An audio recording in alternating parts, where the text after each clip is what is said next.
एक समय की बात है, हिमालय की तलहटी में बसे एक शांत मठ में एक महान बौद्ध भिक्षु रहते थे, जिनका नाम आचार्य थेरवाद था।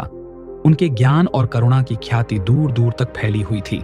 उनके पास न केवल आध्यात्मिक साधक आते थे, बल्कि वे लोग भी आते थे जो जीवन की उलझनों और दुखों से मुक्ति पाना चाहते थे। आचार्य के कई शिष्य थे, लेकिन उनमें से एक था युवा अर्षे। आर्षे बुद्धिमान, मेहनती और सीखने के लिए उत्सुक था, लेकिन उसके मन में एक गहरी कमी थी, भय। वह हर छोटी बात से डरता था, अंधेरे से, अकेलेपन से, असफल होने से, लोगों की आलोचना से और यहाँ तक कि अपने भविष्य से भी। यह भय उसके मन में एक अदृश्य जंजीर की तरह था, जो उसे आगे बढ़ने से रोकता था। एक शाम जब मठ के सभी शिष्य ध्यान में लीन थे, आर्षे आचार्य के कक्ष में पहुंचा। उसका चेहरा पीला पड़ा हुआ था और उसकी सांसें तेज चल रही थीं। गुरुदेव, आर्षे कांपती हुई आवाज में बोला, मेरे मन में एक बहुत बड़ा भय समा गया है। यह मुझे पल पल सताता है और मैं इससे मुक्ति नहीं पा रहा हूं।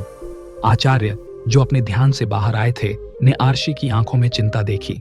उन्होंने धीरे से कहा, आर्षे, भय एक छाया की तरह है। यह तब तक मौजूद रहता है जब तक हम इसे बल देते रहते हैं। लेकिन गुरुदेव, यह छाया इतनी सघन है कि मुझे कुछ दिखाई नहीं देता। मुझे लगता है कि मैं कभी भी इस छाया से मुक्त नहीं हो पाऊंगा। आर्षे की आवाज में निराशा थी। आचार्य ने मुस्कुराते हुए कहा, छाया प्रकाश के बिना जन्म नहीं लेती। जहां प्रकाश होता है, वहां छाया स्वतः ही मिट जाती है। तुम्हारे भीतर भी वही प्रकाश है, बस तुम्हें उसे पहचानना होगा। उन्होंने आर्षे को बैठने का इशारा किया और कहा, कल सुबह हम एक यात्रा पर निकलेंगे। यह यात्रा तुम्हारे भय को समझने और उससे मुक्त होने की होगी। अगली सुबह सूर्य की पहली किरणें मठ पर पड़ ही रही थीं कि आचार्य और आर्षे ने अपनी यात्रा शुरू की। वे एक घने प्राचीन जंगल की ओर बढ़े। जंगल घना था और सूरज की किरणें भी मुश्किल से जमीन तक पहुंच पा रही थीं। आर्षे ने जैसे ही जंगल में कदम रखा, उसकी बेचैनी बढ़ गई। गुरुदेव, उसने फुसफुसाया, यहां बहुत अंधेरा है, मुझे डर लग रहा है। आचार्य ने कहा, आर्षे, अंधेरा कोई वस्तु नहीं है, यह प्रकाश की अनुपस्थिति मात्र है। जब तुम प्रकाश की ओर देखोगे तो अंधेरा स्वतः ही दूर हो जाएगा। वे चलते रहे। जंगल की सरसराहट, पत्तों की खड़खड़ाहट आर्षे को डरा रही थी। हर आहट उसे किसी खतरे का संकेत लगती थी। गुरुदेव, क्या यहाँ कोई जंगली जानवर है? मुझे डर है कि वह हम पर हमला न कर दे। आचार्य रुके और आर्षे की ओर मुड़े। आर्षे, तुम किस जानवर से डर रहे हो? तुमने उसे देखा है? क्या उसकी दहाड़ तुम्हें सुनाई दी है? आर्षे ने सिर हिलाया। नहीं गुरुदेव, मैंने कुछ देखा नहीं, लेकिन मुझे लगता है कि वह यहाँ हो सकता है। आचार्य ने धीरे से कहा, तुम्हारा भय उस अनदेखे जानवर की कल्पना से पनपता है। जब तुम किसी चीज को देखते हो तो तुम उसका सामना कर सकते हो, लेकिन जिसे तुमने देखा ही नहीं, उससे तुम कैसे लड़ोगे? तुम्हारा मन ही वह जानवर है जो तुम्हें डरा रहा है। वे आगे बढ़े। रास्ते में उन्हें एक संकरा, उबड़ खाबड़ पहाड़ी रास्ता मिला। नीचे गहरी खाई थी। आर्षे कांपने लगा। गुरुदेव, यह रास्ता बहुत खतरनाक है, मैं फिसल सकता हूं और नीचे गिर सकता हूं। आचार्य ने शांत भाव से कहा, आर्षे, हर रास्ता किसी न किसी गंतव्य तक ले जाता है। यह रास्ता भी हमें कहीं ले जाएगा। तुम्हारा ध्यान खाई पर है, इसलिए तुम्हें डर लग रहा है। अपना ध्यान रास्ते पर रखो, अपने कदमों पर रखो। जहां तुम ध्यान केंद्रित करोगे, वही तुम्हें दिखाई देगा। आर्षे ने आचार्य की बात मानी और अपने पैरों पर ध्यान केंद्रित किया। उसने सावधानी से अपना अगला कदम उठाया। धीरे धीरे उसका डर कम होने लगा। वह अब खाई को नहीं, बल्कि रास्ते को देख रहा था। जंगल में चलते चलते वे एक ऐसी जगह पहुंचे जहां चारों ओर सिर्फ सुनसान था। कोई नहीं था, कोई आवाज नहीं थी, केवल खामोशी। आर्षे को यह खामोशी भयावह लगी। गुरुदेव, यह स्थान इतना खाली क्यों है? मुझे डर है कि हम यहाँ खो जाएंगे। आचार्य मुस्कुराए। आर्षे, यह खामोशी तुम्हें डरा रही है, क्योंकि तुम्हें इसमें अपनी आवाज सुनाई नहीं दे रही। तुम्हें अपने विचारों का शोर सुनाई नहीं दे रहा। जिसे तुम खालीपन कहते हो, वह स्वयं को सुनने का अवसर है। उन्होंने आर्षे को एक बड़े से पेड़ के नीचे बैठने का इशारा किया। आज रात हम यहीं विश्राम करेंगे। तुम ध्यान करो और देखो कि तुम्हारे मन में क्या चल रहा है। रात गहराने लगी। चांदनी रातों में भी जंगल गहरा और रहस्यमयी लग रहा था। आर्षे आचार्य के बगल में बैठा था। उसके मन में विचारों का सैलाब उमड़ रहा था। क्या मैं कभी इस भय से मुक्त हो पाऊंगा? अगर मैं असफल हो गया तो क्या होगा? लोग मेरे बारे में क्या सोचेंगे? मेरा भविष्य कैसा होगा? ये विचार उसे अंदर से खाए जा रहे थे। उसने आचार्य की ओर देखा, जो शांत भाव से ध्यान कर रहे थे। गुरुदेव, ऋषि ने धीरे से कहा, मेरे मन में अनगिनत विचार आ रहे हैं। ये सब डरावने विचार हैं। मैं इन्हें कैसे रोकूं? आचार्य ने अपनी आंखें खोलीं और आर्षि की ओर देखा। आर्षि, तुम विचारों को रोकने की कोशिश कर रहे हो। यह उसी तरह है जैसे तुम हवा को पकड़ने की कोशिश कर रहे हो। विचार मन के स्वाभाविक धर्म हैं, जैसे सांस लेना। उन्हें रोकना संभव नहीं है। तो फिर मैं क्या करूं गुरुदेव? ये विचार मुझे जीने नहीं देते। तुम उन्हें रोकने के बजाय देखो, उन्हें स्वीकार करो, जैसे तुम बादलों को आकाश में तैरते हुए देखते हो। वे आते हैं और चले जाते हैं। तुम वे नहीं हो, बल्कि तुम वह साक्षी हो जो उन्हें देख रहा है। आचार्य ने आगे कहा, भय इसलिए पैदा होता है क्योंकि हम उन चीजों पर ध्यान केंद्रित करते हैं जो हमारे नियंत्रण में नहीं है। तुम भविष्य को नहीं जानते, तुम दूसरों के विचारों को नहीं बदल सकते, तुम असफलता की संभावना को समाप्त नहीं कर सकते। जब तुम इन पर ध्यान केंद्रित करते हो तो तुम्हारा मन भय से भर जाता है। फिर मुझे किस पर ध्यान केंद्रित करना चाहिए गुरुदेव? आर्षि ने पूछा। अपने भीतर के प्रकाश पर आर्षि, अपने वर्तमान क्षण पर, अपने कर्म पर। जब तुम यह समझते हो कि तुम हर क्षण अपना सर्वश्रेष्ठ कर सकते हो और परिणाम तुम्हारे हाथ में नहीं है, तो भय का स्थान कर्म की शक्ति ले लेती है। आचार्य ने एक छोटी सी कहानी सुनाई। एक बार एक व्यक्ति था जो हमेशा इस बात से डरता था कि अगर वह मर गया तो उसके परिवार का क्या होगा। उसने बहुत धन कमाया, लेकिन उस धन से उसे शांति नहीं मिली। एक दिन उसने एक ज्ञानी साधु से पूछा, मैं इस भय से कैसे मुक्त होऊं कि मेरे बाद मेरे परिवार का क्या होगा? साधु ने कहा, तुम अपने परिवार के भविष्य की चिंता कर रहे हो, लेकिन तुम अपने वर्तमान को नष्ट कर रहे हो। कल की चिंता में आज का सुख खो रहे हो। इस पर वह व्यक्ति कुछ नहीं बोला। अगले दिन जब वह व्यक्ति अपनी पत्नी से मिला तो उसने देखा कि उसकी पत्नी भी बच्चों के भविष्य की चिंता में रो रही है। उसने साधु से पूछा, मेरी पत्नी भी मेरे परिवार की चिंता कर रही है, तो वह साधु क्यों नहीं रो रही? साधु ने कहा, क्योंकि तुम्हारी पत्नी यह जानती है कि वह आज अपने बच्चों को जितना प्यार दे सकती है उतना दे रही है। वह कल की चिंता में आज का प्यार कम नहीं कर रही। तुम भविष्य की चिंता में अपने वर्तमान कर्मों को भूल रहे हो। आचार्य ने आर्षि की ओर देखा। भय का जन्म भविष्य की अनिश्चितता से होता है और अतीत के पछतावे से। तुम्हारा मन इन दोनों के बीच फंसा रहता है। जब तुम वर्तमान क्षण में पूरी तरह से उपस्थित होते हो तो भविष्य और अतीत का भय तुम्हें घेर नहीं पाता। अगले दिन आचार्य और आर्षि एक नदी के किनारे पहुंचे। नदी तेज बह रही थी और उसका पानी बहुत ठंडा था। गुरुदेव, मुझे तैरना नहीं आता। यह नदी बहुत चौड़ी है, आर्षि ने कहा।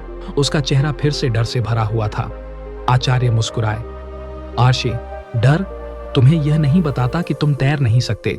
यह सिर्फ तुम्हें यह बताता है कि तुम डूबने से डरते हो, और यह डर तब तक सच नहीं होगा जब तक तुम वह प्रयास नहीं करोगे जो तुम्हें तैरने में मदद करेगा। उन्होंने आर्षि को नदी के किनारे बैठने को कहा। देखो, नदी का पानी लगातार बह रहा है, वह कहीं रुकती नहीं। कभी कभी वह शांत दिखती है, कभी कभी उग्र, लेकिन वह हमेशा आगे बढ़ती रहती है। तुम भी उस नदी की तरह हो। लेकिन नदी का बहाव मुझे कहाँ ले जाएगा गुरुदेव? मुझे डर है कि मैं गलत दिशा में बह जाऊंगा। नदी का बहाव तुम्हें वहीं ले जाएगा जहां तुम्हें जाना है, अगर तुम खुद को बहने दोगे। तुम्हारा डर तुम्हें पानी में कूदने से रोक रहा है। वह तुम्हें उस अनुभव से रोक रहा है जो तुम्हें तैरना सिखाएगा। आचार्य ने कहा, भय एक ऐसा मालिक है जो तुम्हें बताता है कि तुम कमजोर हो, कि तुम कुछ नहीं कर सकते, लेकिन तुम बलशाली हो। आर्षे, तुम्हारे भीतर वह शक्ति है जो तुम्हें किसी भी बाधा को पार करने में मदद कर सकती है। उन्होंने ऋषि को नदी के किनारे खड़े होने का इशारा किया। अपने हाथ उठाओ और सांस लो। महसूस करो कि तुम्हारे फेफड़े हवा से भर रहे हैं। यह जीवन की शक्ति है जो तुम्हारे भीतर बह रही है। ऋषि ने ऐसा ही किया। उसने सांस ली और पानी की ठंडक को महसूस किया। अब धीरे धीरे पानी में कदम रखो। पानी तुम्हारे पैरों को छू रहा है, यह तुम्हें गले लगा रहा है। आर्षि हिचकिचाता रहा, लेकिन आचार्य के धैर्य और प्रोत्साहन ने उसे बल दिया। उसने धीरे धीरे पानी में कदम रखा। पानी ठंडा था, लेकिन उतना भी भयानक नहीं था जितना उसने सोचा था। अब अपने हाथों को पानी में चलाओ, जैसे तुम इसे दूर धकेल रहे हो। आर्षि ने अपने हाथों को हिलाया। उसे लगा कि वह थोड़ा थोड़ा आगे बढ़ रहा है। सांस लेते रहो आर्षि। डर को भी सांस की तरह आने और जाने दो, उसे पकड़ो मत। धीरे धीरे आर्षि तैरना सीख रहा था। वह नदी के तेज बहाव के साथ बह रहा था, लेकिन वह उसे नियंत्रित भी कर रहा था। उसका डर कम होता जा रहा था और उसकी जगह आत्मविश्वास ले रहा था। जब वह नदी के दूसरे किनारे पर पहुंचा तो उसके चेहरे पर एक नई चमक थी। गुरुदेव, उसने कहा, मैं तैर गया, मुझे विश्वास नहीं हो रहा। आचार्य मुस्कुराए। आशे, तुमने तैरना नहीं सीखा, तुमने अपने भीतर के डर को तैरना सिखाया। डर एक भ्रम है और जब तुम उस भ्रम को तोड़ते हो तो तुम वह कर पाते हो जो तुम कभी असंभव समझते थे। उनकी यात्रा जारी रही। वे एक विशाल शांत झील के पास पहुंचे। झील का पानी इतना शांत था कि उसमें आकाश का प्रतिबिंब साफ दिखाई दे रहा था। गुरुदेव, आशे ने कहा, यह स्थान बहुत सुंदर है, लेकिन मुझे इसमें एक प्रकार की शांति महसूस हो रही है जो थोड़ी डरावनी है। मुझे लगता है कि मैं इसमें खो जाऊंगा। आचार्य ने कहा, आशे, यह शांति तुम्हें इसलिए डरा रही है क्योंकि तुम अभी भी अपने मन के शोर के आदी हो। जब भीतर शांति होती है तो बाहर की शांति भी भयावह लगने लगती है। उन्होंने आर्य को झील के किनारे ध्यान करने को कहा। जब तुम ध्यान करोगे तो तुम अपने मन के भीतर के शोर को सुनोगे। वह शोर तुम्हारी पुरानी आदतों, तुम्हारे पुराने डर हैं, लेकिन धीरे धीरे तुम उस शोर के पार उस गहरी शांति को भी सुनोगे जो तुम्हारे भीतर हमेशा से मौजूद है। आशी ने आंखें बंद की और ध्यान में बैठ गया। शुरुआत में उसके मन में वही पुराने डर वाले विचार आए, लेकिन इस बार वह उन विचारों से विचलित नहीं हुआ। उसने उन्हें आने और जाने दिया। जैसे जैसे वह गहराई में उतरता गया, शोर कम होता गया। उसे अपने दिल की धड़कन सुनाई देने लगी, फिर सांस की आवाज, और फिर एक ऐसी शांति जिसने उसे पूरी तरह से घेर लिया। जब उसने आंखें खोलीं तो वह खुद को बदल चुका महसूस कर रहा था। वह अभी भी वही आर्य था, लेकिन उसके भीतर की दुनिया बदल गई थी। वह भय जो उसे वर्षों से सता रहा था अब उतना शक्तिशाली नहीं रहा था। आचार्य ने कहा, भय को पूरी तरह से खत्म नहीं किया जा सकता आर्य। यह जीवन का एक अंग है, लेकिन तुम उसे अपना मालिक बनने से रोक सकते हो। तुम उसे नियंत्रित कर सकते हो, न कि वह तुम्हें नियंत्रित करे। उन्होंने ऋषि को समझाया, भय को एक शिक्षक के रूप में देखो। जब भी तुम्हें डर लगे तो उस डर के पीछे छिपे कारण को समझो। क्या वह सच है? क्या वह तुम्हारे नियंत्रण में है? अगर नहीं तो उसे जाने दो। अगर हां तो उसे पार करने का रास्ता खोजो। भय अक्सर हमें किसी नई चीज को आजमाने से रोकता है। यह हमें अपनी क्षमता को पहचानने से रोकता है। तुम्हें डर को एक संकेत के रूप में उपयोग करना चाहिए कि तुम कुछ महत्वपूर्ण करने वाले हो, कुछ ऐसा जो तुम्हें विकसित करेगा। आचार्य ने आर्य को एक दर्पण दिखाया। इस दर्पण में देखो। तुम क्या देखते हो? मैं खुद को देखता हूं गुरुदेव। नहीं, आचार्य ने कहा, तुम अपने मन को देख रहे हो। तुम्हारा मन ही वह दर्पण है जहां सभी विचार, सभी भावनाएं प्रतिबिंबित होती हैं। यदि दर्पण गंदा है तो तुम्हें विकृत चित्र दिखाई देगा। यदि दर्पण साफ है तो तुम्हें सत्य दिखाई देगा। अपने मन को साफ करने का एक ही तरीका है, जागरूकता। हर पल जागरूक रहो कि तुम क्या सोच रहे हो, क्या महसूस कर रहे हो। जब तुम जागरूक होते हो तो तुम अपने विचारों के गुलाम नहीं रहते, बल्कि उनके स्वामी बन जाते हो। भय मन की एक आदत है, एक अवचेतन प्रतिक्रिया। इसे बदलने के लिए अभ्यास की आवश्यकता है। तुम्हें हर दिन सचेत प्रयास करना होगा कि तुम उन विचारों को पहचानो जो भय को जन्म देते हैं, और धीरे धीरे उन्हें स्वीकार करके या उनका सामना करके उन्हें बदल दो। कई दिन बीत गए। आचार्य और आर्षि मठ वापस लौट आए। आर्षि अब पहले जैसा डरा हुआ नहीं था। उसके भीतर एक नई शांति और आत्मविश्वास था। एक शाम जब वे मठ के आंगन में बैठे थे, आर्षि ने आचार्य से पूछा, गुरुदेव, क्या मैं वास्तव में भय से मुक्त हो गया हूं? आचार्य ने मुस्कुराते हुए कहा, आर्षि, जहां तक तुम स्वयं को जानने लगे हो वहां तक तुम निश्चित रूप से भय से मुक्त हो गए हो। लेकिन इसका मतलब यह नहीं है कि तुम्हें कभी भी किसी चीज से थोड़ी सी भी घबराहट नहीं होगी।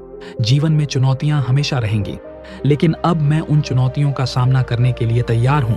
मेरे पास वह औजार हैं जो आपने मुझे दिए हैं, जागरूकता, स्वीकृति और कर्म पर ध्यान। बिल्कुल, आचार्य ने कहा, डर को पूरी तरह से मिटाना लक्ष्य नहीं है, बल्कि उसे समझना और उससे सीखना लक्ष्य है। जब तुम किसी चीज से डरते हो तो यह तुम्हें उस चीज के बारे में कुछ सिखाने की कोशिश कर रहा है।